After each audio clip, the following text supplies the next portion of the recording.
And now we have another slight change in our agenda.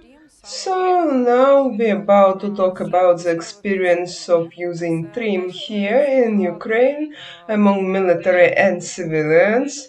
These are the data we have collected using our survey, and we are sincerely grateful to those who have who completed this survey.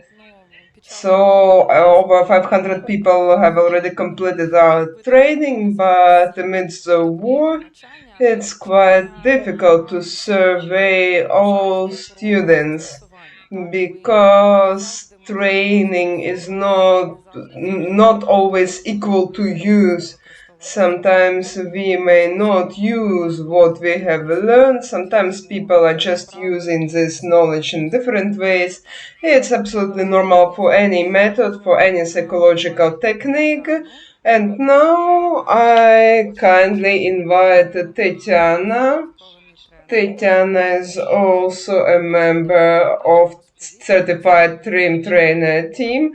She also facilitates TRiM trainings, and she will tell you more about our experience and the data we have gathered. We also wanted to connect some of other team members, including Andrei Zemchuk, another colleague, but unfortunately we don't have time for it. So I think this presentation will contain enough information for you, but please follow us on Facebook, on Instagram, and on Telegram for additional information. Thank you, Tatiana. The floor is yours. Hello, everyone. My name is Tatiana. I'm a psychologist. I also facilitate support groups, and I'm a certified TRiM trainer. And over the course of the last year, we have trained not just military but also civilians. Now we have two different training programs. And we've tried to explore this experience because when we are training people, the people coming to training always ask us why we're talking about UK experience, why we don't talk about the Ukrainian experience of using TRiM, but the reason behind it that the TRiM was first introduced in Ukraine 2 years ago. Some of you know how it happened. It was introduced in Ukraine through volunteering efforts. So it was done by volunteers, people who received training before, they shared their experience. And then we noticed that sometimes this information was distorted and altered, and sometimes the training program might change beyond recognition. So over the last year, we tried to address this issue. We introduced separate training programs for civilians and for military. Now military are trained by selected volunteers. So the consistent group of trainers. Over the course of last year, we have conducted 37 trainings for military and for civilians. Civilians are now using different training programs. This program is more complete. It takes longer time, it's designed for more days. So when we were preparing for these conferences, we thought that we might actually ask the students about their experience. We offered them to fill the questionnaire. Maybe some of our respondents are here at this hall. And so now you will have a chance to see our results, the results of our survey. In general, over 500 people have already learned TRiM as part of this program, but unfortunately the number of respondents is lower. And it's also important to mention why TRiM is so interesting for us, why we are so committed to promote it in Ukraine. Because the reason is that this program is a very unique experience. of organizing peer-to-peer support in the areas where people may not have access to professional health care, professional psychological support, and so collective support is an important principle here when people are supporting each other. But it's important for people to understand how it's supposed to be done, because when I facilitate support group, people often ask me what to do. I don't know how to support my family members. I don't know what to say. I don't know what to do.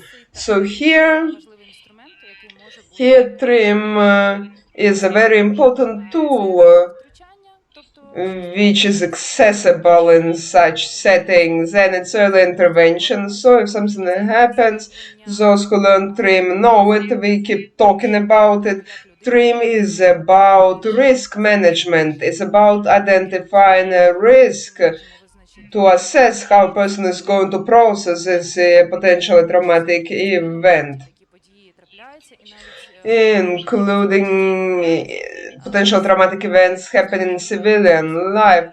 And even after the end of the war, civilians may still encounter some stressful and potential traumatic events, and then it's limited access to support, because TRiM practitioners are people who are next to you, who are here to help you.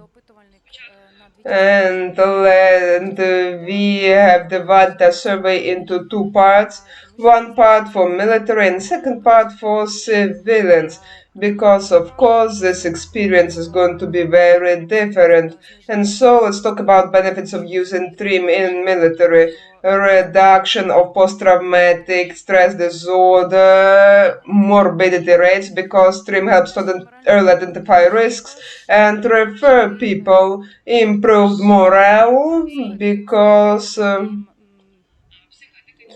TRiM also includes a psychoeducational component, helpful to better understand yourself and better understand others, because practitioners receiving our courses may learn something new about ourselves, notice some of their personal risks, and improved combat preparedness, which is actually due to general moral improvement and better peer-to-peer support. This is some feedback on social media. We have our Telegram group for people who have completed the training both in military and civilian programs. They join in the same online community on Telegram or on Facebook. So some people leave public feedback. It's not just something sent to us directly. These are some public messages, communications about use of TRiM by military personnel.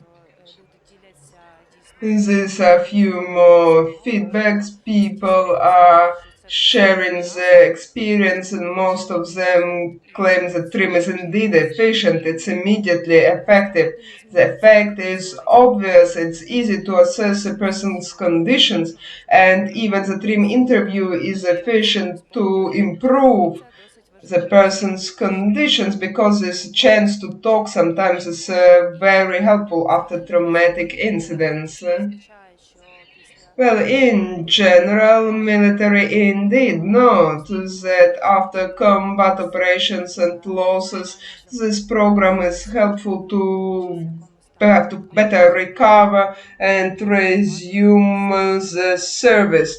Or sometimes people can be early referred to professional medical support.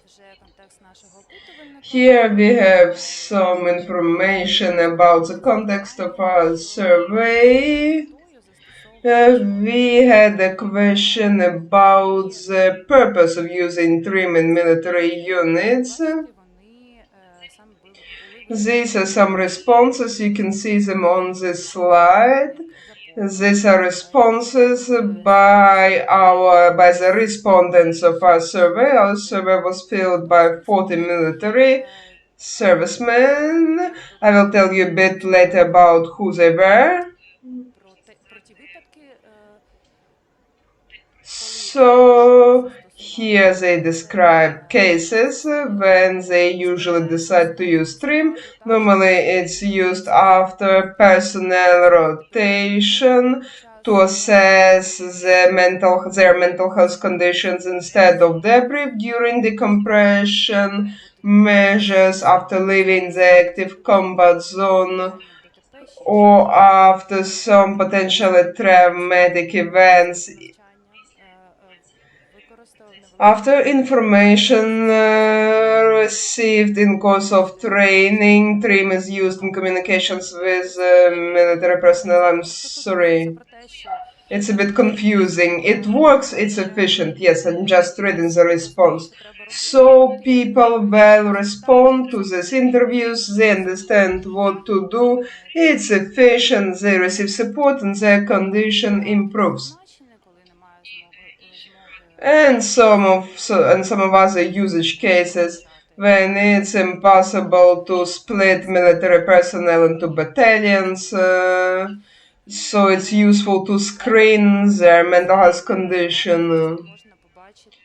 Here on this diagram you see some data about position specialities of our respondents. So 57% are military psychologists and psychiatrists. And yes, indeed, so since this survey was for military, most of our respondents were military psychologists and psychiatrists. We also have some combat medics, tactical medics. They also often join our training groups. And another question was, do you practice TRiM now? You see it's a bottom part. So if so, then for how long? So 44% have practiced TRiM for less than 3 months. And it shows, because we are talking about people who probably have completed the training over the course of this last year, and they're been implementing it right now, and it's great because a year ago, when the training was just started, they often used how to implement it, what to do with it, where to refer people, and this probably were some barriers that prevented some units from trying TRiM. So now a format of use as part of the armed forces. So in personal practice, we see that 92% of respondents are using TRiM under the military framework. And how many interviews you have conducted as part of TRiM with one person?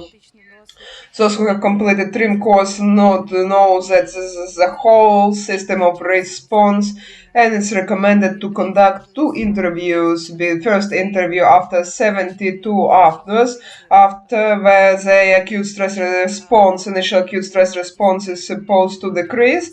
We do it to assess the risk of developing acute stress disorder. So this is the first interview. But it's also important to track this condition over time. So we're supposed to have a second interview in a month, but it's not always possible in a military setting. Sometimes it's difficult to plan. So life is not perfect, especially when you are in the army. So we ask these questions: how many interviews have you mostly conducted with one person? So 37% one interview, 45% 2 interviews, and over 2 interviews 31%. In my opinion, it shows us that these interviews are taking place, and it's really important that 45% are doing their best to follow the protocol and conduct 2 interviews to monitor the condition over time. Have you used TRiM in practice? So that's a previous question. And as you see, 50% of our respondents have actually used TRiM in practice. Then benefits of TRiM interviews you have noticed from your experience. either one interview or two interviews, it doesn't matter for this question. But here we ask about the benefits our practitioners have noticed after conducting this interview. And the key benefit here is assessing the general condition and provision of support. I think it's really important we design these response options to better understand what people are doing after these interviews, and the fact that people are seeking more support, have better understanding of their condition is truly important. And here we have quite a high percentage for these answers.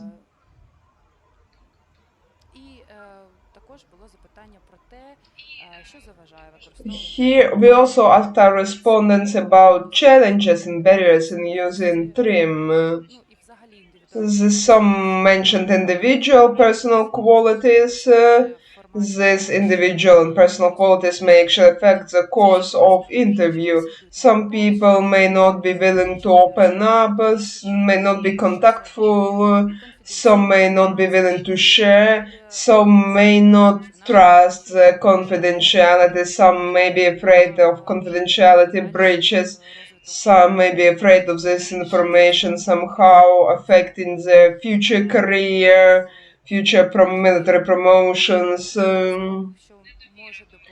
Some military servicemen don't believe in this method, they don't think it's helpful, and indeed many people don't think that just a regular 40 minutes talk may be helpful to improve their condition. It's also about stigma. It's also about lack of trust to mental health professionals, lack of trust to psychology, but still, on the previous slide you saw that these interviews are actually beneficial, and I hope that this positive effect contributes to overcoming this stigma and these negative attitudes, because TRiMed people actually feel supported, are in a better position to improve their status. A few more challenges mentioned by our respondents who have agreed to fill the surveys. These are mostly about individual qualities, skeptical attitudes, and most of them agree that we need more experience and more practice. Because when we start our trainings, it seems very easy. We explain it, we describe it, but those who have completed the course know that during our trainings we spend a lot of time on practical part, and when we are doing these practical sessions, we notice that both psychologists and non-psychologists are struggling.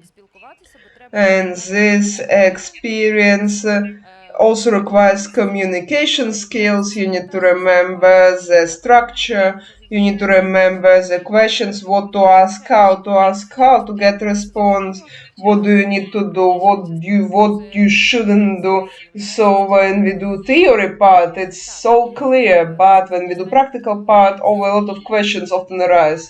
And now let's talk about the civilian experience of using TRiM protocol. Our experience with civilians is less than our experience with military.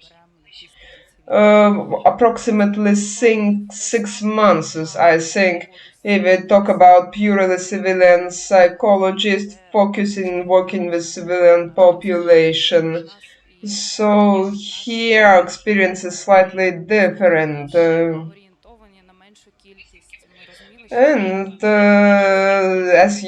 We draw in our conclusions based on less number of responses, and our sample is less, but we decided to try it anyway.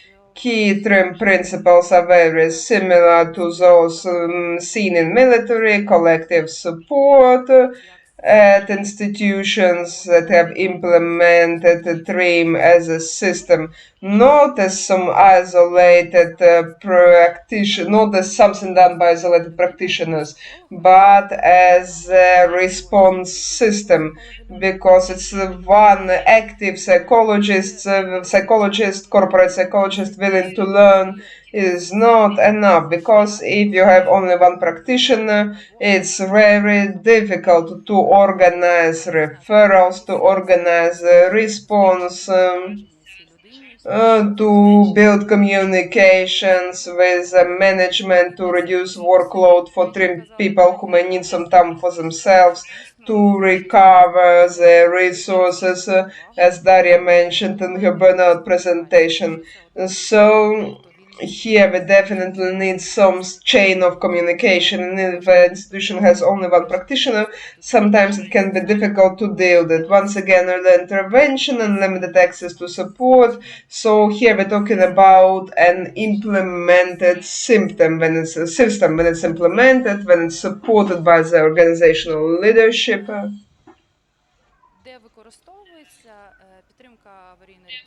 So where TRiM can be used in civilian setting, mostly in rescue services, in emergency services, in corporate environment and educational institutions. By educational institutions, we mean both faculty, we talk about faculty, about staff, because we don't usually use TRiM with children. Yes, we don't use TRiM before the age of 16. So experience of using TRiM protocol with civilians. TRiM can be used at manufacturing facilities, in mass medias, in NGO, volunteering organizations. So these are the profile of people who have to participate in our trainings. So now let's talk about some benefits of using TRiM in civilians. The benefits here are quite similar to what we observe in military. Reduced post-traumatic stress disorder rates, improved workplace environment, improved psychological resilience. Basically, this is the very purpose of TRiM system. Here we have 82% of civilian psychologists, psychotherapists, and psychiatrists who either have private practice or work in a corporate environment. But from my experience, we mostly have people with private practice. So the duration of TRiM practice, when you have for how long have you practiced TRiM? Some have practiced over a year, 38%, 38% between 6 months and 1 year. Yes, so these people are mostly psychologists who have completed the volunteering program, an original volunteering program, a brief program used for military environment. So the format of use, you see 91% of respondents use it in personal practice, because most of our clients are psychologists with private practice. Number of interviews with one person, 57% one interview. So here we see that practical practitioners sometimes use TRiM to assess conditions. They may not always use it within the first 72 hours after incidents, but they may use it just as part of their practice to address the type 2 trauma, accumulated stress. So they often, in this setting, one interview may be efficient, and then people decide for themselves how they're going to organize it. But 38% conducted 2 interviews and 9% conducted over 2 interviews. Okay, have you this TRiM in practice? 43% have actually used this knowledge, but 52% have used the knowledge from a training but haven't implemented the protocol fully. So it's about TRiM knowledge. So if you cannot use the whole system, You still can use interview techniques as part of your private practice to better assess your clients and efficiently refer them to psychiatrists. I think it's very important because it's a very quick and efficient and easy to understand tool. We always explain it when we train TRiM, and so they're easy to understand for people. People can rely on it, and it's really important that people are using their knowledge, even if they are unable to implement the whole system in their private practice. So they can at least use part of knowledge which is applicable to them. Provision of support, 91% believe that support is a key benefit of using TRiM system, because yes, indeed, TRiM is very supportive model.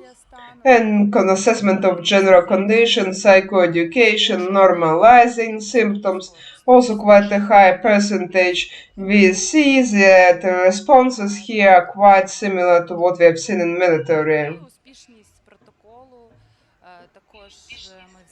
And some feedback about using this protocol. We use the context, we use the responses from our survey, feedback from our survey. We almost haven't changed it. In general, like the protocols, one of the best available today. In my practice, I rarely work with military, so I haven't used the full protocol, but it's partially helpful to me as a diagnostic tool in my practice and with my clients. This is actually about using the knowledge in private practice, using what's applicable for their setting. Some of more feedback. You see, some people have been aware of this protocol for over 6 years and have practiced it for a long time.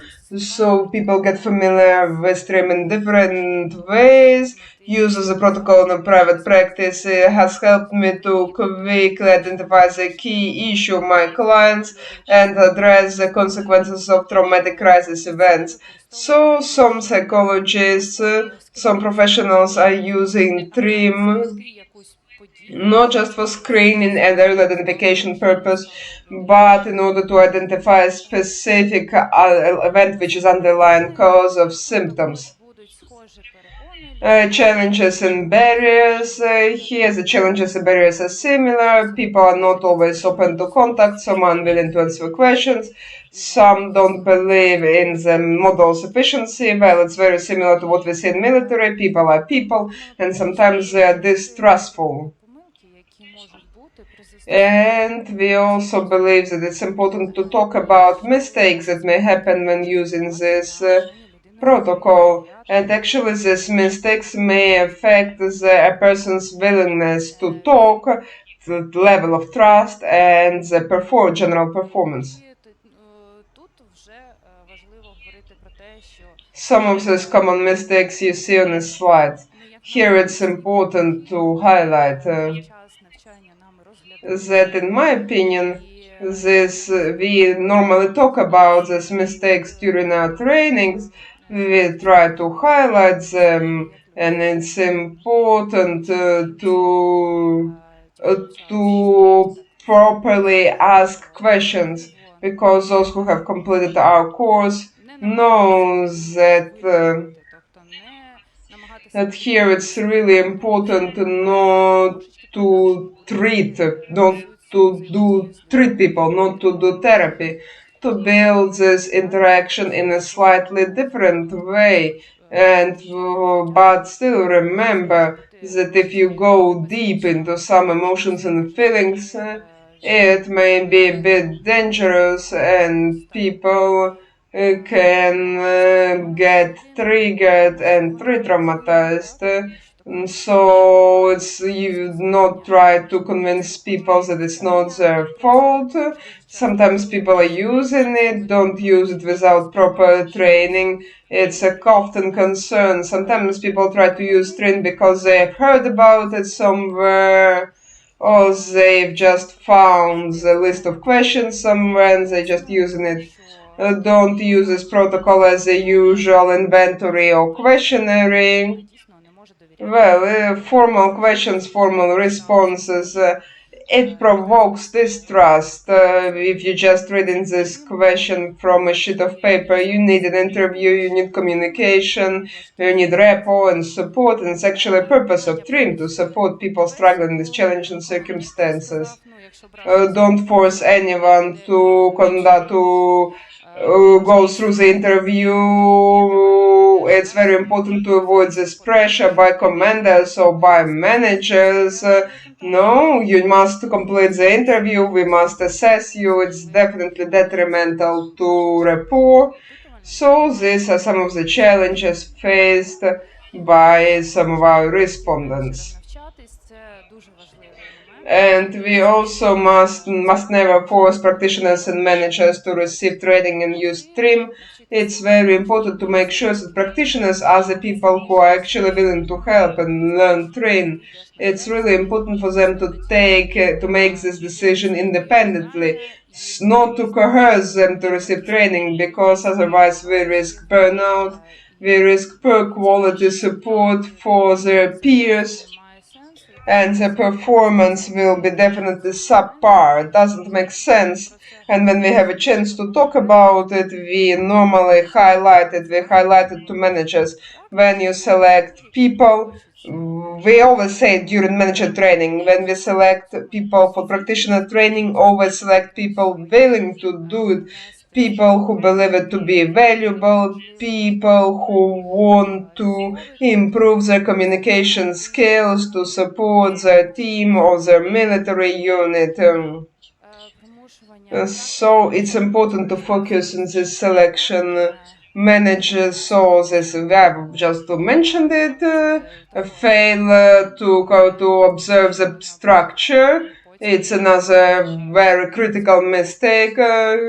But of course, some people may need practice to learn how to do it properly. Ignoring manual, we have our TRiM manual. It's translated into Ukrainian language. It contains a lot of useful information, very specific information on TRiM, on how it's supposed to be organized, and how it's supposed to work, what questions to ask. It contains a lot of information. I strongly encourage you to read it. We even encouraged people to do it before training, but people rarely read it before training. So please read it at least after training, and you will find answers to many of your questions. I strongly encourage you to read it, or especially if you forgot something and you cannot contact us, you may always check the manual and things will get more clear. Ignoring management practitioner care practice, overloading, because yes, indeed, when a person is exhausted, person will not be as efficient in providing this kind of peer-to-peer support and facilitating these interviews. Conducting interviews less than 72 hours after event is quite a common mistake because everyone thinks that quick response is as soon as possible. Something happens and then everyone immediately starts to scream, where are our psychologists? We're supposed to have our psychologists. But we always highlighted during our training these 72 hours are important. There is a reason behind this timing. And today I've heard a lot of information about this acute stress response, about body response to stress. So it doesn't make sense to conduct the interview before 72 hours because the results may be invalid. Ignoring follow-up interview after a month where it's possible. So when it's actually possible to meet a person after 1 month, it's important to do it. So if it happens at some institution and you actually have access to a person because the person works here and the person will likely stay here in a month, it's really important because it gives us a better understanding of changes over time. Has the person improved or not? What's going on there? So failure to comply with filtration rules for individual and group sessions. I mean, it's when we select people for TRiM. something happens, and then we need to understand who must be included into a list of people to be interviewed and who don't really need it. By violating these rules, we are abusing our resources, overloading practitioners, exhausting practitioners. So this filtration is important. We always highlight it during our training, but sometimes these mistakes happen. And finally, breach of confidentiality or free access to data after interview. Very critical. A mistake, in my opinion, because confidentiality is of utmost importance. We always speak about it at the very beginning of our interview. We always stress the importance of maintaining confidentiality and of secure storage of personal papers, records, and documents. It's really important to prevent access of any unauthorized individuals to this data. And so, TRiM has not yet been fully integrated into our Ukrainian structures, especially in the civilian sector. Also, I believe this is a quite powerful tool to support our population. And I really hope that eventually it will happen very soon, because TRiM, it's about care. It's about caring about ourselves and people around us. That's it. Thank you. Thank you, Tetiana.